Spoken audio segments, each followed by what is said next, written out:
Welcome back. રાજકોટના Raiya road પર વિધર્મીઓનો આતંક। વિધર્મીઓના ત્રાસથી દુકાન બંધ કરવા મજબૂર વૃદ્ધ વેપારીને વારંવાર પરેશાન કરવામાં આવી રહ્યા છે।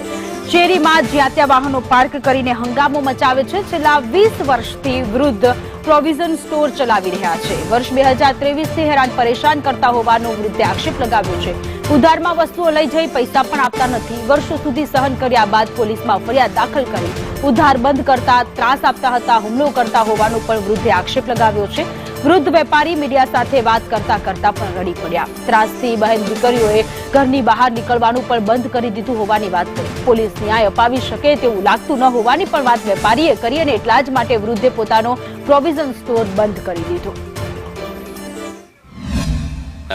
વ્યવસાય વેપારનો અપનાવ્યો છે। આ મકાન 40 વર્ષ મને ત્યાં છે। અમારા વિસ્તારમાં 90% વિધર્મની વસ્તી છે અને 10% હિન્દુની વસ્તી છે। આ મોમિના એનો છોકરો અબ્દુલ ને એનો આખો પરિવાર 2023થી મારી ઉપર અવારનવાર હુમલા કરે છે। અગાઉ મારી દુકાનમાં સીસીટીવી કેમેરા હતા નહીં, ત્યાર પછી એને 2 હુમલા કર્યા પછી મેં સીસીટીવી કેમેરા ફિટ કરાવેલા છે અને આ લોકોને અગાઉ મારી દુકાનેથી માલ લઈ જતા હતા, ચીજ વસ્તુ એના પૈસા આપતા નહોતા।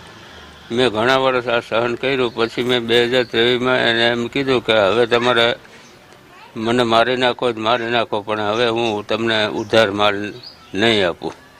ત્યારથી એણે હુમલા ચાલુ કરવાનું શરૂ કર્યું છે। 2023માં હુમલો કર્યો ત્યારે મેં પોલીસમાં ફરિયાદ કરેલી ગાંધીગ્રામમાં। ત્યારે ગાંધીગ્રામ પોલીસે એની સામે 151 મુજબ અટકાયત કરી અને મામલતદાર સમક્ષ રજૂ કરી। આ વિસ્તારમાં અસાન ધારો લાગ્યો છે, તો અમુક આપણે પોલીસ સ્ટેશને રજૂઆત કરવા છતાં અસાન ધારાનો પૂરો અમલ નહોતો થયો। જે તે વખતે મેં પણ પોલીસ સ્ટેશને કીધેલું છે। અને બીજું એ કે જે તે વખતે બાપુએ કીધું તે પછી રજૂઆત કરી અને નેક્સ્ટ ટાઈમ હું 1 મહિના ઉપરથી મારા ફાધર 15 દિવસ એડમિટ દાખલ હતા અને ગુજરી ગયા છે। આજે એનો 1 મહિનો થયો, 15 દિવસ થયા। હું 1 મહિનાથી મારા સતત મારા ફેમિલીમાં થોડોક ડિસ્ટ્રીબ્યુટ હતો, પણ આ મેં છાપામાં જોયું કે ભાઈ આ બનાવ બન્યો છે, તો અમે કમિશનર સાહેબને અને એસપી સાહેબને પણ રજૂઆત કરશી। કોઈ પણ લોકો, કોઈ પણ જ્ઞાતિના, કોઈ પણ ધર્મના કોઈ પણ લોકો હશે તો એની વાહે અમે જેટલું જે કરવાનું થતું હશે ભારતીય જનતા પાર્ટીના કાર્યકર તરીકે અને હું કોર્પોરેટર તરીકે ખાતરી આપું છું કે આ વિસ્તારમાં કોઈ પણ ન્યુસન્સ હશે તો અમે ઉપર રજૂઆત કરી